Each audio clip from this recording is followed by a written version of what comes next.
ದೇವರು ಪ್ರೀತಿಸುವ ಪ್ರೀತಿಯ ಬಿಗ್ ಜೆ ಟಿ ವಿ ಪ್ರಿಯ ವೀಕ್ಷಕರಿಗೆ ನಮ್ಮ ಕರ್ತನಾದ ಯೇಸು ಕ್ರಿಸ್ತನ ಹೆಸರಿನಲ್ಲಿ ನಿಮ್ಮನ್ನು ವಂದಿಸಿ ಸ್ವಾಗತ ಬಯಸ್ತಿದ್ದೇವೆ. ಬನ್ನಿರಿ, ದೇವರ ವಾಕ್ಯವನ್ನು ಇಂದು ನಾವು ಅಧ್ಯಯನ ಮಾಡಿಕೊಳ್ಳೋಣ. ಇಂದಿನ ನಮ್ಮ ಅಧ್ಯಯನ ಶ್ರೀ ಮತ್ತಾಯನ ಬರೆದ ಸುವಾರ್ತೆ, the gospel according to Matthew chapter 22, 22ನೇ ಅಧ್ಯಾಯ.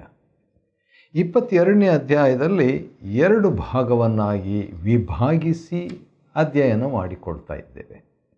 ಮೊದಲನೇ ಭಾಗ 22ನೇ ಅಧ್ಯಾಯ 1ರಿಂದ 22 ವಚನಗಳವರೆಗೆ ಮೊದಲನೇ ಭಾಗ. ಎರಡನೇ ಭಾಗ 22ನೇ ವಚನದಿಂದ 46ನೇ ವಚನದವರೆಗೆ. ಆದ ಕಾರಣ ಮೊದಲನೇ ಭಾಗ ಈಗ ನಾವು ನೋಡಿಕೊಳ್ಳಲಿಕ್ಕಿದ್ದೇವೆ. ಮೊದಲನೇ ಭಾಗ ಮತ್ತಾಯನ ಬರೆದ ಸುವಾರ್ತೆ 22ನೇ ಅಧ್ಯಾಯ 1ರಿಂದ 22 ವಚನಗಳಲ್ಲಿ ರಾಜ್ಯದ 10 ರಹಸ್ಯಗಳನ್ನು ನಾವು ನೋಡಿಕೊಳ್ಬೋದು. 10 ಸೀಕ್ರೆಟ್ಸ್ ಆಫ್ ದ ಕಿಂಗ್ಡಮ್ ಅಂತ ಹೇಳುವಾಗ ದೇವರ ರಾಜ್ಯದ 10 ರಹಸ್ಯಗಳು. ಅದು ರಹಸ್ಯಗಳಂತ ತಿಳ್ಕೊಳ್ಳೋಣ, ಅಥವಾ ಪಾಠಗಳು ಅಂತ ಆದರೆ ತಿಳ್ಕೊಳ್ಳೋಣ, ಅಥವಾ ಅದನ್ನು ಸತ್ಯಗಳನ್ನು ಎಂಬುದಾಗಿ ಆದರೂ ತಿಳ್ಕೊಳ್ಳೋಣ. ಬನ್ನಿರಿ, ಈಗ 10 ಸೀಕ್ರೆಟ್ಸ್ ಆಫ್ ದ ಕಿಂಗ್ಡಮ್, ರಾಜ್ಯದ 10 ರಹಸ್ಯಗಳು. ಮೊದಲನೇ ವಚನ ನಿಮಗೋಸ್ಕರವಾಗಿ ಓದ್ತೇನೆ. ಮತ್ತಾಯ 22:1. ಯೇಸು ಪುನಃ ಸಾಮ್ಯಗಳಲ್ಲಿ ಅವರ ಕೂಡ ಮಾತನಾಡುತ್ತಾ, ಪರಲೋಕ ರಾಜ್ಯವು, ಯಾವ ರಾಜ್ಯ?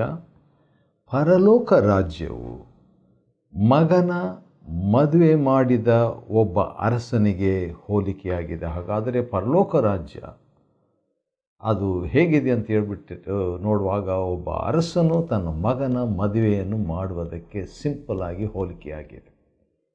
ಆ ರೀತಿಯಾಗಿರುವಂಥ ಹಿನ್ನೆಲೆಯಲ್ಲಿ ಏನಾಯಿತು ಅಂತ ಹೇಳ್ಬಿಟ್ಟು ರಾಜ್ಯದ 10 ರಹಸ್ಯಗಳನ್ನು ನೋಡೋಣ. ಮೊದಲನೇದಾಗಿ 3ನೇ ವಚನ, ಮತ್ತಾಯ 22:3. ಅದರಲ್ಲಿ ನೋಡುವಾಗ, ಅವನು ಮದುವೆಗೆ ಆಹ್ವಾನಿತರಾಗಿದ್ದವರನ್ನು ಕರೆಯುವುದಕ್ಕೆ ತನ್ನ ಸೇವಕರನ್ನು ಕಳುಹಿಸಿದನು. ಮೊಟ್ಟ ಮೊದಲನೇದಾಗಿ ಪರಲೋಕ ರಾಜ್ಯದ ಮೊದಲನೇ ರಹಸ್ಯ ಏನಂದರೆ ಆಹ್ವಾನದ ರಹಸ್ಯ, ದ ಸೀಕ್ರೆಟ್ ಆಫ್ ಇನ್ವಿಟೇಷನ್. ದೇವರು ಸಾರ್ವತ್ರಿಕವಾಗಿ, ಎಲೈ ಕಷ್ಟಪಡುವವರೇ, ಹೊರೆ ಹೊತ್ತವರೇ, ನೀವೆಲ್ಲರೂ ನನ್ನ ಬಳಿಗೆ ಬನ್ನಿರಿ ಎಂಬುದಾಗಿ ಮತ್ತಾಯ 11:28 ಹೇಳಿದ ಪ್ರಕಾರವೇ ಮದುವೆಗೆ ಆಹ್ವಾನ, ಸಂಭ್ರಮಕ್ಕೆ ಆಹ್ವಾನ, ಉತ್ಸವಕ್ಕೆ ಆಹ್ವಾನ, ಹೌದು, ಸೆಲೆಬ್ರೇಷನ್ಗೆ ಆಹ್ವಾನ. ಆ ರೀತಿಯಾಗಿ ಆಹ್ವಾನ ಆತನು ಎಲ್ಲರಿಗೂ ಮಾಡುವ ಆತನಾಗಿದ್ದಾನೆ. ಒಂದು ಅವಕಾಶ ಕೊಡ್ತಾನೆ ದೇವರು, ಅದೇ ರಹಸ್ಯ. ಆದರೆ ನಡೆದಂಥದ್ದು ಏನೆಂಬುದಾಗಿ ನಾವು ನೋಡೋಣ. 22ನೇ ಅಧ್ಯಾಯ ಮತ್ತು 3ನೇ ವಚನದ ಕೊನೆ ಭಾಗ. ಆದರೆ ಅವರು ಬರಲಿಲ್ಲ. The invitation was rejected. ಇದು 2ನೇ ರಹಸ್ಯ. ತಂದೆ ದೇವರು ತನ್ನ ಮಗನ ಮದುವೆಗೆ ನಮ್ಮನ್ನೆಲ್ಲ, ಜನರನ್ನೆಲ್ಲ ಆಹ್ವಾನಿಸುವಾಗ ನಾವು ಬರೋದಿಲ್ಲ ಅಂತ ಹೇಳ್ತೇವೆ. ಅಂಥ ಒಂದು ಪರಿಸ್ಥಿತಿ. ಮತ್ತು ಅಂಥ ಒಂದು ಪರಿಸ್ಥಿತಿಯಲ್ಲಿ ಸ್ವತಂತ್ರ ಚಿತ್ತ, ಫ್ರೀ ವಿಲ್, ಅದನ್ನು ಉಪಯೋಗ ಮಾಡಿಕೊಂಡು ಅವರು ಬರೋದಿಲ್ಲ ಅಂತ ಹೇಳಿದರು. ಕತೆ ಅಷ್ಟಕ್ಕೆ ಮುಗಿಲಿಲ್ಲ. ಇದು ರಾಜ್ಯವನ್ನೇ ತಿರಸ್ಕಾರ ಮಾಡಿದಂಥದ್ದಕ್ಕೆ ಒಂದು ಹೋಲಿಕೆ. ಮತ್ತಾಯನ ಬರೆದ ಸುವಾರ್ತೆ 22ನೇ ಅಧ್ಯಾಯದ 4ನೇ ವಚನದಲ್ಲಿ ನೋಡುವಾಗ, ರಾಜ ಏನು ಮಾಡ್ತಾರೆ ಅಂಥೇಳಿ ನೋಡುವಾಗ, ಪುನಃ ಬೇರೆ ಸೇವಕರನ್ನು ಕಳುಹಿಸಿ, ನೋಡ್ರಿ ಎಷ್ಟು ಧಾರಾಳ ಮನಸ್ಸಿನ ಅರಸನು, ಬೇರೆ ಸೇವಕರನ್ನು. ಅಂದರೆ ಒಂದು ಸಾರಿ ದೇವರು ಹಳೆ ಒಡಂಬಡಿಕೆಯಲ್ಲಿ ತನ್ನ ಜನರ ಕಡೆಗೆ ಕಳಿಸಿದಂಥ ವ್ಯಕ್ತಿಗಳು ಯಾರಂತ ನೋಡುವಾಗ ಮೋಶೆ, ಆರೋನರು, ಯೆಹೋಶುವ ಮುಂತಾದವರು. ಅದಾದ ನಂತರ ಅವರು ದೇವರ ಕಡೆಗೆ ಅಷ್ಟೊಂದು ತಿರುಗಲಿಲ್ಲ ಅಂತೇಳಿ ನ್ಯಾಯಸ್ಥಾಪಕರು ಆದ ನಂತರ ನೋಡುವಾಗ ಮತ್ತೆ ಅರಸುಗಳನ್ನು ದೇವರು ಕಳಿಸಿಕೊಟ್ರು. ಅದೇ ಸಂದರ್ಭದಲ್ಲಿ ಪ್ರವಾದಿಗಳನ್ನು ಕೂಡ ಕಳಿಸಿಕೊಡ್ತಾನೆ. ಆ ರೀತಿಯಾಗಿ ಇನ್ನೊಂದು ಅವಕಾಶ ಎಂಬಂಥದ್ದನ್ನು ಕೊಡುವಂಥದ್ದು ಚಿತ್ರ, ಆ ರಹಸ್ಯ, ಈ ರಾಜ್ಯದ ರಹಸ್ಯ ಇಲ್ಲಿದೆ. 4ನೇ ವಚನ 22ನೇ ಅಧ್ಯಾಯ ಮತ್ತಾಯನ ಬರೆದ ಸುವಾರ್ತೆಯಲ್ಲಿ ಪುನಃ ಬೇರೆ ದೇವ್ರ ಸೇವಕರನ್ನು, ಅಂದರೆ ದೇವ್ರ ಸೇವಕರು ಅಲ್ಲಿ ನೋಡಿದರೆ ಸೇವಕರನ್ನು ಕಳಿಸಿ, ಈಗೋ ಔತಣವು ಸಿದ್ಧವಾಗಿದೆ, ಊಟಕ್ಕೆ ಬನ್ನಿರಿ, ನೀವೇನು ಮಾಡೋದು ಬೇಕಾಗಿಲ್ಲ, ಸುಮ್ಮನೆ ಬಂದು ಊಟ ಮಾಡಿ ಹೋಗಬೇಕು ಅಷ್ಟೇ. ಕೃಪೆ ಹಾಗೇನೇ ಇರುವುದು, ಬಂದು ಊಟ ಮಾಡ್ಕೊಂಡು ಹೋಗುವಂಥ ರೀತಿಯಲ್ಲಿ ಇರ್ತದೆ ಕೃಪೆ. ಆದರೂ ಕೂಡ ಆ ಕೃಪೆಯನ್ನು ಭಾಳ ಜನರು ನಂಬೋದಿಲ್ಲ.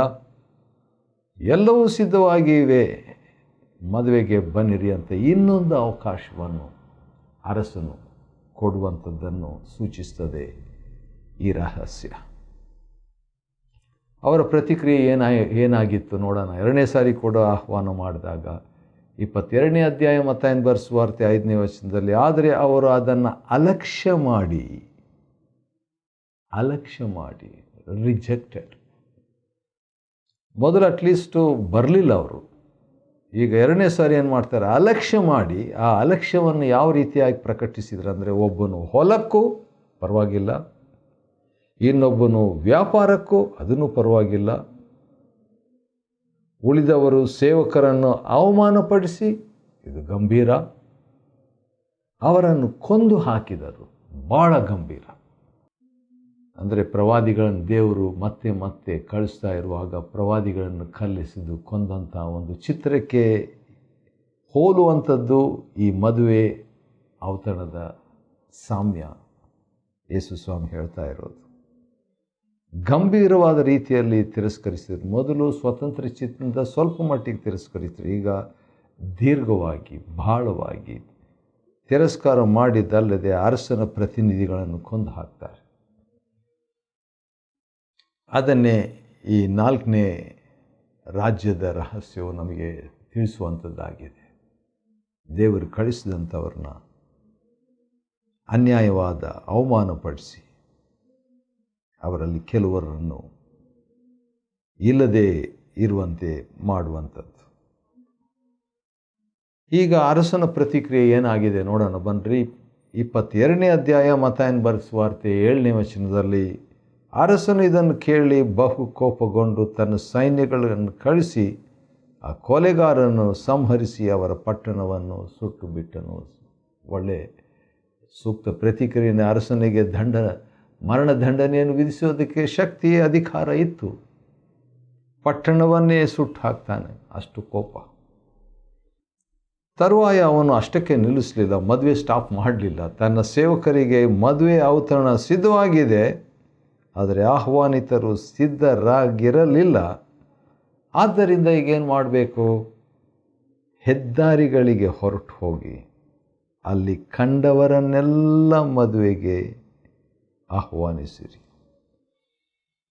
ಇದರಿಂದ ನಾವು ಕಲಿಯುವಂಥ 5ನೇ ರಹಸ್ಯ, 5th secret of the Kingdom, ಅದೇನಂತ ಹೇಳಿದ್ರೆ, ದೇವರ ಒಂದು ಆಹ್ವಾನಕ್ಕೆ ಸಕಾರಾತ್ಮಕವಾದ ರೀತಿಯಲ್ಲಿ ಪ್ರತಿಕ್ರಿಯೆ ನೀಡದಂಥವರಿಗೆ ದೇವರು ಏನು ಮಾಡ್ತಾರೆ, ಈಗ ಮೊದಲು ಪ್ರಾರಂಭದಲ್ಲಿ ಯಾರಿಗೆ ಆಹ್ವಾನ ಕೊಟ್ಟರು ಅವರ ಬದಲು ಯಾರನ್ನು ಮೊದಲು ಆಹ್ವಾನ ಮಾಡಿರಲಿಲ್ಲವೋ ಅಂಥವರಿಗೆ ಆಹ್ವಾನ ಮಾಡ್ತಾರೆ.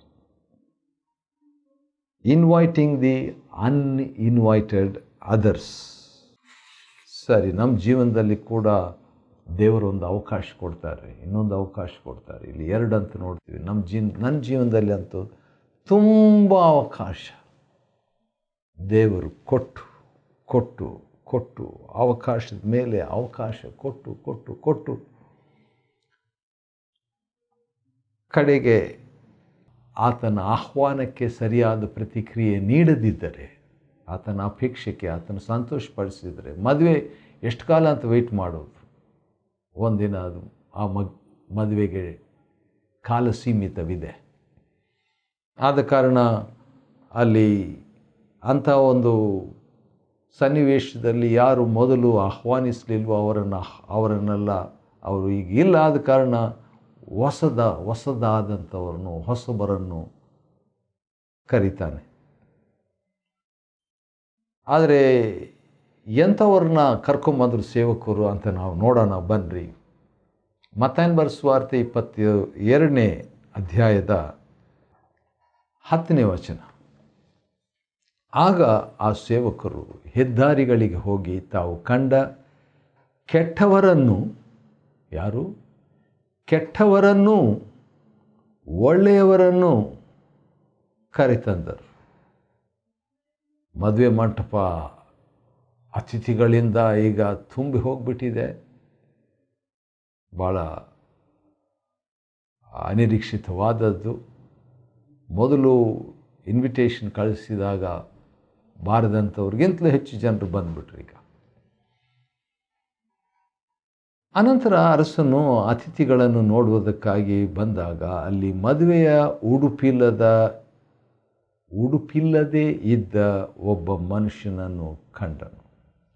ಸಾಮಾನ್ಯವಾಗಿ ಮದುವೆಗೆ ಒಂದು ಡ್ರೆಸ್ ಕೋಡ್ ಇಂಥ, ಅದರಲ್ಲಿ ಅರಸನ ಮದುವೆ ಅಂತ ಹೇಳಿದ ಮೇಲೆ ಅರಸನು ಇಂಥ ಪ್ರತ್ಯೇಕವಾದಂಥ ಒಂದು ಮದುವೆಯ ಉಡುಪನ್ನು ಕೊಟ್ಟು ಆಹ್ವಾನಿಸ್ತಿದ್ದನು. ಭಾಳ ಡಿಸ್ಟಿಂಕ್ಟಾಗಿ, ಭಾಳ ಸ್ಪಷ್ಟವಾಗಿದೆ. ಅರಸನು ಒಂದು ವಾಕಿಂಗ್ ಥರ ಬಂದು ಎಲ್ಲರನ್ನು ನೋಡ್ಕೊಂಡು ಬರುವಾಗ ಒಬ್ಬರಿಗೆ ಮಾತ್ರ ಮದುವೆ ಉಡುಪಿಲ್ಲ, ಮದುವೆ ವಸ್ತ್ರವಿಲ್ಲ. ಅರಸನು ಆ ಮನುಷ್ಯನ ಹತ್ರ ಏನು ಮಾತಾಡ್ತಾನೆ ನೋಡೋಣ ಬನ್ನಿರಿ. 22ನೇ ಅಧ್ಯಾಯ 12ನೇ ವಚನ ಮತ್ತಾಯನ ಸುವಾರ್ತೆ. ಸ್ನೇಹಿತನೇ, ಮದುವೆಯ ಉಡುಪಿಲ್ಲದೆ ನೀನು ಒಳಗೆ ಹೇಗೆ ಬಂದೆ? ಆದರೆ ಆ ಮನುಷ್ಯ ಸುಮ್ಮನಿರ್ತಾನೆ. ಈಗ ಅರಸನು ಅವನಿಗೆ ಶಿಕ್ಷೆ ಕೊಡಲೇಬೇಕು. ಇದು ಅರಸನನ್ನು ಅವಮಾನ ಮಾಡಿದ ಹಾಗೆ. ಆತ್ಮಿಕವಾದ ರೀತಿಯಲ್ಲಿ ಹೇಗೆ ತಗೋಬೋದು ಅಂತ ಹೇಳಿದ್ರೆ, ಯೆಶಾಯನ ಗ್ರಂಥ 61ನೇ ಅಧ್ಯಾಯ 10ನೇ ವಚನದಲ್ಲಿ ದೇವರು ನಮಗೆ ರಕ್ಷಣಾ ವಸ್ತ್ರ ಕೊಟ್ಟಿದ್ದಾನೆ. ದೇವರು ನಮಗೆ ನೀತಿಯ ವಸ್ತ್ರವನ್ನು ಕೊಟ್ಟಿದ್ದಾನೆ. ಆ ನೀತಿ ವಸ್ತ್ರ ಬೇಡ, ನನ್ನದೇ ಆದಂಥ ಸ್ವನೀತಿಯ ವಸ್ತ್ರ ಹಾಕ್ಕೊಡ್ತೀನಿ ಅಂತ ಹೇಳಿದರೆ ರಾಜನಿಗೆ ಸಿಟ್ಟು ಬಂದು ನಮ್ಮ ಮೇಲೆ ದಂಡನೆ ವಹಿಸ್ತಕ್ಕದ್ದು. ಈ ಮಾತನ್ನು ಹೇಳಿಬಿಟ್ಟ ಮೇಲೆ 14ನೇ ವಚನದಲ್ಲಿ ಯೇಸು ಸ್ವಾಮಿ ಮತ್ತಾಯ 22:14ರಲ್ಲಿ ಆಹ್ವಾನಿತರಾದವರು ಅನೇಕರು, ಆದರೆ ಆಯ್ಕೆಯಾದವರು ಕೆಲವರು. Many are called but few R chosen. ಹೌದು, ನಾವು ಕಲಿತಕ್ಕಂಥ ಈ ರಾಜ್ಯದ 10 ರಹಸ್ಯಗಳಲ್ಲಿ ಒಂದು ಏನಂದರೆ, ಕೆಲವರೇ ಆಯ್ಕೆಯಾಗುವಂಥವರು. ಆ ಕೆಲವರಲ್ಲಿ ಕೆಲವರಾಗಿ ನಾವುಗಳು ಇರುವಂತೆ ದೇವರ ಆತ್ಮ ನಮಗೆ ಸಹಾಯ ಮಾಡಲಿ. ಅದಕ್ಕೆ ಇದನ್ನು ರಹಸ್ಯ ಅಂತ ನಾನು ಹೇಳ್ತೇನೆ. ಆಮೇಲೆ 16ನೇ ವಚನದಲ್ಲಿ ಅರಸನ ಗುಣಾತಿಶಯವನ್ನು ನಾವು ನೋಡ್ತೇವೆ. ಅರಸನ ಗುಣಗಳು, ಸ್ವಭಾವ, the character of the king. ಅದು ವೈರಿಗಳೇ ಹೇಳ್ತಾ ಇದ್ದಾರೆ. ಅದೇನಂತ, ಸತ್ಯವಂತನು, ದೇವರ ಮಾರ್ಗವನ್ನು ಸತ್ಯದಿಂದಲೇ ಬೋಧಿಸುವಾತನು, ಯಾರನ್ನು ಲಕ್ಷ್ಯ ಮಾಡುವಾತನಲ್ಲ, ಮುಖದಾಕ್ಷಿಣ್ಯ ಮಾಡುವಾತನಲ್ಲ ಎಂಬಂಥದ್ದು ಅರಸನ ಗುಣಲಕ್ಷಣ, ಕಿಂಗ್ಸ್ ಕ್ಯಾರೆಕ್ಟರ್. ಇವೆಲ್ಲ ಹೇಳಿದ ಮೇಲೆ ಅರಸನನ್ನು ಈಗ ಶೋಧನೆ ಮಾಡಲಿಕ್ಕೆ ಬರ್ತಾರೆ. ಬಂದುಬಿಟ್ಟು ಚಕ್ರವರ್ತಿಗೆ ತೆರಿಗೆ ಮಾಡುವಂಥದ್ದು, ತೆರಿಗೆ ಕೊಡುವಂಥದ್ದು ಸರಿಯೋ ಇಲ್ವೋ ಎಂಬುದಾಗಿ ಕೇಳುವಾಗ ಯೇಸು ಸ್ವಾಮಿ ಒಂದು ನಾಣ್ಯ ಕೊಡ್ರಿ ಅಂತ ಹೇಳಿ, ಈ ರೂಪವು, ಈ ಮೇಲ್ಬರಹು ಯಾರ್ದಂತ ಹೇಳಿದಾಗ ಚಕ್ರವರ್ತಿಯದು ಅಥವಾ ಕೈಸರನದು ಅಂತ. ಚಕ್ರವರ್ತಿಯದು ಅಂತ ಹೇಳ್ತಾರೆ, ಅಥವಾ ಕೈಸರನದು ಅಂತ ಹೇಳ್ಬಿಟ್ಟು, ಸೀಸರ್ಸ್. ಅದಕ್ಕೆ ಯೇಸು ಸ್ವಾಮಿ 22ನೇ ಅಧ್ಯಾಯದ 21ನೇ ವಚನ ಮತ್ತಾಯನ ಬರೆದ ಸುವಾರ್ತೆಯಲ್ಲಿ ಯೇಸು ಸ್ವಾಮಿ ಹೇಳುವಂಥದ್ದು, ಚಕ್ರವರ್ತಿಗೆ ಸಲ್ಲತಕ್ಕದ್ದನ್ನು ಚಕ್ರವರ್ತಿಗೂ, ದೇವರಿಗೆ ಸಲ್ಲತಕ್ಕದ್ದನ್ನು ದೇವರಿಗೂ ಕೊಡ್ರಿ. ಚಕ್ರವರ್ತಿ ಅವನು ಅರಸನು, ಮಹಾ ಅರಸನು. ಆದರೆ ದೇವರು ಅರಸರ ಅರಸನು, ಕಿಂಗ್ ಆಫ್ ಕಿಂಗ್ಸ್. ಆದ ಕಾರಣ ಮಾನವ ಅರಸರಿಗೆ ಸೇರತಕ್ಕದ್ದನ್ನು ಮಾನವ ಅರಸರಿಗೆ ಕೊಡಬೇಕು, ದೈವಿಕವಾದ ಅರಸನಿಗೆ ಸಲ್ಲತಕ್ಕದ್ದನ್ನು ದೈವಿಕ ಅರಸನಿಗೆ ಸಲ್ಲತಕ್ಕದ್ದು. ಇದೇ ಆತ್ಮಿಕ ಅಧಿಕಾರದ ರಹಸ್ಯ, spiritual secret of spiritual authority. ನಾವು ಮತ್ತಾಯನ ಬರೆದ ಸುವಾರ್ತೆ 22ನೇ ಅಧ್ಯಾಯದಿಂದ 10 ರಾಜ್ಯದ ರಹಸ್ಯಗಳನ್ನು ನಾವು ನೋಡಿಕೊಂಡಿದ್ವಿ. ಒಂದು, ಆತನು ಆಹ್ವಾನಿಸ್ತಾನೆ. ಎರಡನೇದು, ಅದನ್ನು ಬೇಕಾದರೆ ತಿರಸ್ಕರಿಸ್ಬೋದು. ಮೂರನೇದಾಗಿ ಇನ್ನೊಂದು ಅವಕಾಶ ಅರಸನು ಕೊಡ್ತಾನೆ. ನಾಲ್ಕನೇದಾಗಿ ಗಂಭೀರವಾದ ರೀತಿಯಲ್ಲಿ ಅರಸನು ಕಳಿಸಿದ ಪ್ರತಿನಿಧಿಗಳನ್ನು ನಡೆಸುವಂಥ ಅವಕಾಶ ಕೂಡ ನಮಗಿದೆ. ಆನಂತರ ನಾವು ತಿರಸ್ಕಾರ ಮಾಡಿದರೆ ಅರಸನು ಬೇರೆಯವರಿಗೆ ಆಹ್ವಾನ ಮಾಡುವಾತನಾಗಿದ್ದಾನೆ. ಅಷ್ಟೇ ಅಲ್ಲದೆ ಅರಸನು ಕರೆಯುವಾಗ ಒಳ್ಳೆಯವರನ್ನಷ್ಟೇ ಅಲ್ಲ, 10ನೇ ವಚನ, ಕೆಟ್ಟವರು ಕೂಡ, ಕಂಡವರನ್ನೆಲ್ಲ ಕೆಟ್ಟವರನ್ನು ಒಳ್ಳೆಯವರನ್ನು ಕರೆತಂದಂಥ ಒಂದು ಸಂಗತಿ. ಆದರೂ ಕೂಡ ಅದೇ ಸಂದರ್ಭದಲ್ಲಿ ಕೆಟ್ಟವರೇ ಆಗಿರ್ಬೋದು, ಆದರೆ ಕೆಟ್ಟ ವ್ಯಕ್ತಿ ಆಗಿದ್ದು ಅರಸನು ಹಾಕ್ಕೊಂಡಿದ್ದಂಥ ವಸ್ತ್ರ ಹಾಕ್ಕೊಂಡಿದ್ರೆ ಇಟ್ಸ್ ಅಕ್ಸೆಪ್ಟೆಡ್. ಯಾವ ರೀತಿಯಾಗಿ ಯಜ್ಞದ ಕುರಿಯಾದ ಆತನು ಅಥವಾ ಕುರಿ, ಪಸ್ಕ ಕುರಿ, ಆ ಮನೆ ಮೇಲೆ ರಕ್ತ ಹಾಕಿರ್ತಿದ್ರು. ಒಳಗೆ ಮನೆ ಬಾಗಿಲು ನಿಲುವು ಪಟ್ಟಿಗಳ ಒಳಗೆ ಇದ್ದಂಥ ಕೆಟ್ಟವನೇ ಇದ್ದ ಅಂತ ಇಟ್ಕೊಳ್ರು. ಆದರೂ ಕೂಡ ಅವನು ರಕ್ಷಣೆ ಹೊಂದಿದವನ ಪಟ್ಟಿ. ಆದರೆ ಒಬ್ಬ ಒಳ್ಳೆಯವನು ಹೊರಗೆ ಬರ್ತಾನೆ ಅಂದ್ಕೊಳ್ರಿ, ಪ್ರಯೋಜನ ಇಲ್ಲ. ಆದ ಕಾರಣ ಡ್ರೆಸ್ ಕೋಡ್ ಇದೆ. ಕೆಲವರೇ ಆಯ್ಕೆಯಾಗಿರ್ತಾರೆ. ಅರಸನು ಒಳ್ಳೆಯವನು ನಿಜ, ಆದರೂ ಕೂಡ ಅರಸನಿಗೆ ಸಲ್ಲತಕ್ಕದ್ದು, ಅರಸನಿಗೂ ಮಹಾ ಅರಸನು ರಾಜಾದಿರಾಜನಿಗೆ ಸಲ್ಲತಕ್ಕದ್ದನ್ನು ರಾಜನಿಗೂ ಕೊಡತಕ್ಕದ್ದಾಗಿದೆ. ಮತ್ತಾಯನ ಬರೆದ ಸುವಾರ್ತೆ 22ನೇ ಅಧ್ಯಾಯ 1ನೇ ಭಾಗ 1ರಿಂದ 22 ವಚನಗಳನ್ನು ಅಧ್ಯಯನ ಮಾಡಿಕೊಳ್ಳುವಂತೆ ದೇವರು ಕೊಟ್ಟ ಕೃಪೆಗಾಗಿ ಆತನಿಗೆ ಸ್ತೋತ್ರವಾಗಲಿ. ದೇವರು ನಿಮ್ಮನ್ನು ಆಶೀರ್ವದಿಸಲಿ.